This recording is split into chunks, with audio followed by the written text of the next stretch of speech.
Приветствую, друзья, на канале Каска. В этом видео вы узнаете, как повысить FPS в Naraka Blade Point, а также избавиться от лагов и фризов. Пройдемся по настройкам графики, узнаем, что за что отвечает и насколько сильно влияет на производительность. За большие пальцы вверх и подписку на канал буду благодарен. Готовьте ваши ручки, ну а мы начинаем. Спонсор сегодняшнего видео – интернет-магазин ksoft.store, на котором вы найдете проверенные ключики на Windows 10, 11, антивирусы, офисы и даже различные подписки. Да, Бустецкий это вам не даст, но тем не менее вы обезопасите свои личные данные, а приобретая комплект, там можно очень хорошо сэкономить. Ну и по промокоду Каска получите скидочку в еще 5%. Магазинчик проверенный, все отзывы можете найти в Яндексе, Отзовике и так далее. Все ссылочки я оставлю в описании и в закрепленном комментарии. Детализация объектов отвечает не только за детализацию, но и за наполнение различных объектов, из-за чего окружающий мир очень сильно преображается. Переход самых низких на низкие и средние скушают примерно 2% производительности, а вот на высокие еще дополнительных 2%. Но многое зависит от локации, где вы находитесь. В некоторых местах FPS может упасть еще сильнее. Для FPS ставим самые низкие, для картинки средние. Тесселяция отвечает за достоверность различных поверхностей. На производительность влияние небольшое, около 1%. Рекомендую выключить, так как при высокой тесселяции в некоторых местах поверхность детализируется прямо на глазах. Качество эффектов определяет качество отображения визуальных эффектов. Каждый переход скушает примерно по 1% производительности, а вот уже в файтах может очень сильно скушать ваши FPS. Рекомендую низкое качество. Качество текстур отвечает за детализацию текстур. Переход самых низких на низкие никак не повлияет на производительность,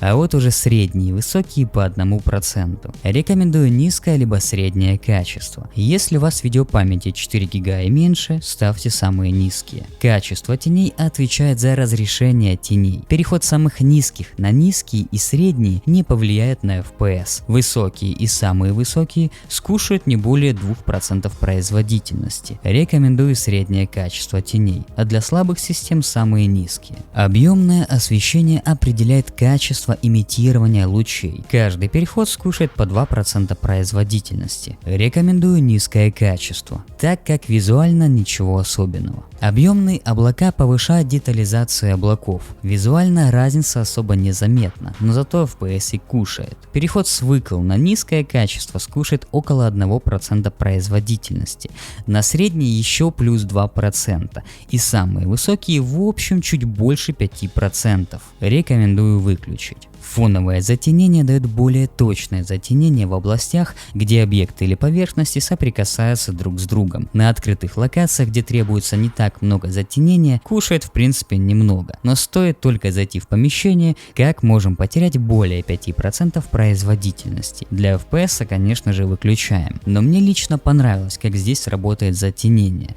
Я для себя выбираю высокое качество. Отражение пространства экрана отвечает за отражение света от некоторых поверхностей. Каждый переход скушает достаточно большое количество FPS. Я рекомендую низкое качество. Мне оно показалось более сбалансированное. Для слабых систем выключаем, но будто бы без отражений теряется объем. Сглаживание позволяет сгладить края объектов. Визуальной разницы практически нет, как и по FPS, не более 1%. Но вот уже метод сглаживания TAA мне показался в разы лучше, чем SMAA. Полностью избавляет от лесенок и при этом даже показывает чуть лучше производительность, чем SMAA. Рекомендую TAA. На Full HD вполне возможно, что у вас появится мыло. Исправить можно простым повышением резкости. Постобработка — это доп. Обработка изображения после загрузки игровых сцен. Выявить точное влияние на FPS не получится, так как в каждом сценарии может быть абсолютно разное влияние на производительность. Я рекомендую среднее либо высокое качество. Качество освещения. Как указано в описании, при включении высокого либо самого высокого подрубится глобальное освещение. Переход с низкого на среднее никак не повлияет на FPS, а вот уже высокое около 3%. И самое высокое плюс еще 3% производительности. Как по мне, среднее качество более чем. Режим отображения. Можете ставить полный экран либо в окне без рамки. FPS одинаковый. Разрешение по соотношению к вашему монитору. Занижать ради производительности смысла нет, так как в игре доступно масштабирование изображения. Фильтры на FPS не влияют. Выбирайте то, что вам больше нравится. Размытие при движении скушает пару процентов производительности. По поводу масштабирования изображения. В игре нам доступно DLSS и FSR 2. DLSS работает хорошо, по крайней мере при Quad HD разрешении. Лесенки пропадают, мыла нет, и бустит FPS не то что много, но пойдет. По моим тестам DLSS показал чуть лучший результат, чем FSR 2. Nvidia Reflex скушает пару процентов производительности. Ставьте Reflex плюс Boost. Но если у вас появились фризы, просто понизьте до рефлекса. Перед тем как перейдем к тестам, давайте выясним, какой же API все-таки будет лучше. На первый взгляд ощущается все плюс-минус одинаково. Я отыграл на разных API, дать конкретный ответ навряд ли получится. Те ребята, которые наиграли сотни часов, я думаю, вам будет проще понять, что же для вас лучше. Если что, пишите в комментариях.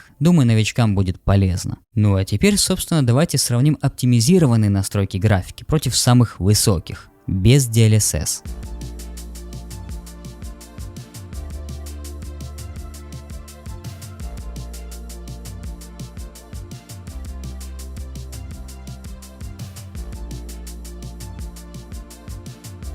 После настроек графики нам осталось сделать несколько штрихов на рабочем столе. Погнали! Ребятки, если у вас есть желание, самое главное возможность, можете поддержать мой канал подпиской на Boosty. В знак благодарности вы получите мой архивчик с оптимизацией как Windows 10, так и 11. Он активно развивается, стараясь в каждой новой версии добавлять что-то новое. Там же находится гайд на 30 минут, как всем этим пользоваться. Плюс иногда публикую разные твики, отдельные настройки для некоторых игр и все возможные архивы в одном облаке. А также у меня есть Telegram, в котором я делюсь игровыми новостями, когда следующий ролик и так далее. Ну и конечно же наш Discord сервер. Мы там общаемся, играем и решаем проблемы, которые у вас могли возникнуть. За любую активность буду благодарен. Отвечаю всем и постоянно, ссылочки в описании. А оказавшись на рабочем столе, нажимаем поиск, пишем настройки графики. Кстати, если что, все это работает как на Windows 10, так и на Windows 11. Нажимаем обзор, и нам нужно перейти в папку с игрой. В моем случае это Steam, Steam Apps, Common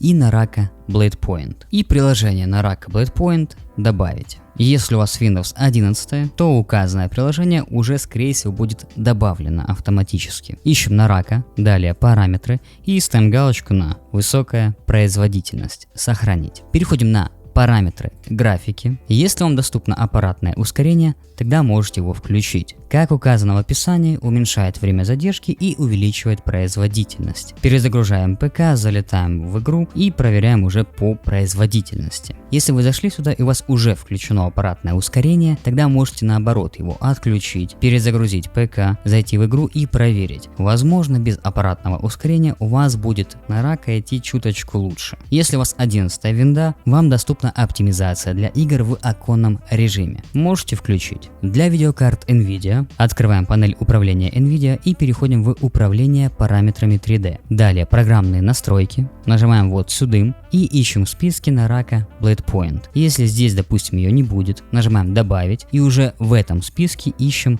Naraka.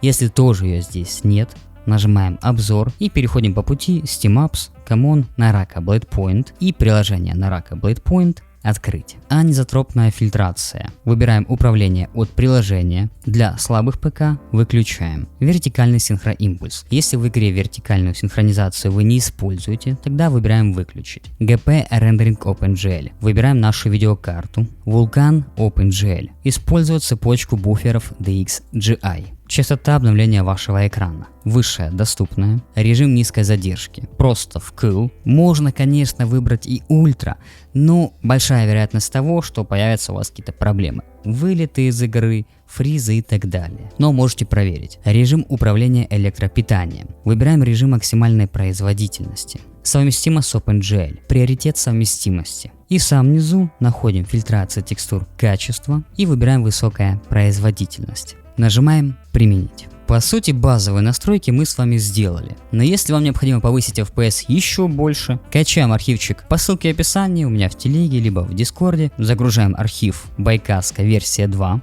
прям будет в закрепе. Здесь у нас есть настройка видеокарты для AMD, Intel и Nvidia, плюс очистка, Все, что здесь очищаем, то, что не очищается, нажимаем просто отмена. Переходим сюда, тоже очищаем и отменяем. Ну и диск cleanup, очищаем кэш из диска C. Твики реестра. Здесь у нас есть 5 файлов реестра. Перед тем, как делать их активацию, я рекомендую сделать бэкап файлов реестра. Как это делается? Открываем бэкап файлов реестра. Здесь у нас есть сразу готовые бэкапчики, вдруг чего, а также в картинках для рукастых, для ногастых и так далее. Первые 2 файла реестра отключают Xbox DVR. Частенько может бустануть вам производительность. Отзывчивая система PKM открыть, либо если у вас десятка, будет написано слияние. Тротлинг пропускаем и приоритет системный тоже PKM и открыть. MSI мод. PKM, запуск от имени администратора, да. Находим нашу видеокарту, ставим галочку на MSI и приоритет мы задаем High и нажимаем Apply. Xbox Game Bar. Все здесь отключаем и схема питания. Если вам нужна максимальная производительность, схема питания, копируем данную команду, нажимаем PKM, копировать, закрываем, нажимаем PKM на пуск, Windows PowerShell администратор.